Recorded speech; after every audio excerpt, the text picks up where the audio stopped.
Hello. Well, I opened a different box thinking it had my light table in it, and it had something completely unrelated. So we're seeing now.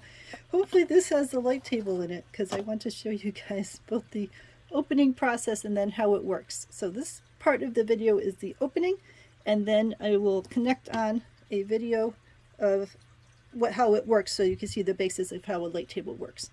Alright, so first up, let's open it up, and I'll try to get this done before the cat comes running in here, because my cat adores boxes, and anytime they hear any noises involving boxes, they decide this is the greatest thing ever. Ha! I may actually make it without the cat jumping on things.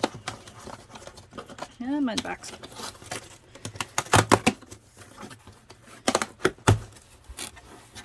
Alright. So there's a little bit of padding, and then the light table itself. Light pad, I guess is what they're calling it. Alright, so the way these work, all this is a rectangle of light that glows. It does not project anything, it doesn't show anything. The aim is to have this at the on the table. It's glowing light. You put down a picture of something, and then you put down the thing you want to trace the item onto, and the light shines up so well that you can see through your watercolor paper, let's say, down through to the image you want to trace, and then you can sit there and trace it. So that's what these are. These are not display units. They are simply light pads, which is why they're relatively inexpensive, which makes them awesome for artists.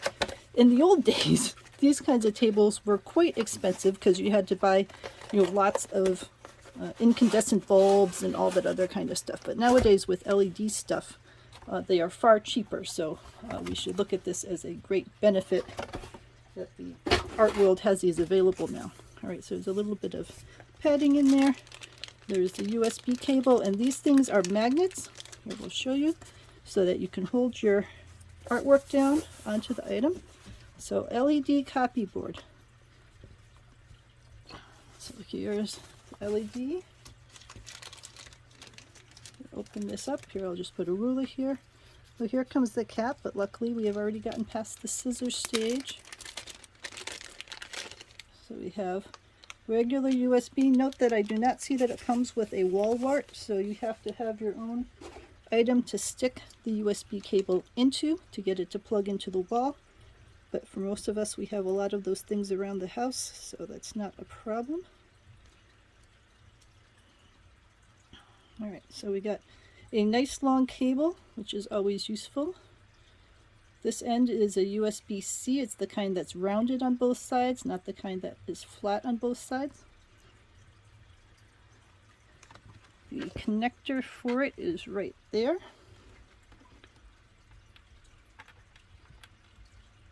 So you just plug that into that. So what these things are magnets, and that helps you hold it steady, whatever you're tracing. So you can see that those stick on.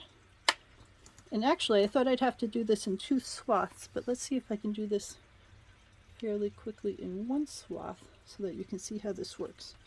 I'm just going to have to see if I can get this cable to something to plug in. So I plugged it into a USB thing that has 12 other things, so let's see if that's enough. Alright, there we go. So it is actually enough. Alright, so it has 3 different levels of intensity: low, medium, and high. Might be sort of hard for you to see the differences of that in your image, but those are the trio. Now let me see if I've got an image around here, something for me to trace.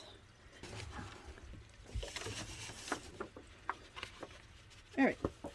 So this is actually an image I did of a water rabbit. It's just what I have available. So let's say I wanted to trace this and make a new version. This source image could be anything at all, right? So we got the source image that we're putting down on here. Now let me find some watercolor paper. All right, so this is very inexpensive kids watercolor paper. So in essence, it's just cardstock that's been pressed with a little bit of texture on it. So if we put this down on top of my water rabbit, let's try it first at the low intensity. All right, so even at the low intensity, we can see with that light right through the kids' watercolor paper and see that design. And let's just push that down with the magnets. The magnet's purpose is really just to hold it steady so that you can try to draw the whole design without anything sliding. So if we start there and then we turn it up a little, makes it even more clear. And then if you turn it up a little, it makes it super clear. It might be for some people that's too bright and hurts your eyes to work with that, but it could be for some people that that's completely fine. And it will depend on the thickness of the paper you're using. If you're using super thin sketch paper, it might be all that you need is the lower level. But for this watercolor, the lower level is a little muddy.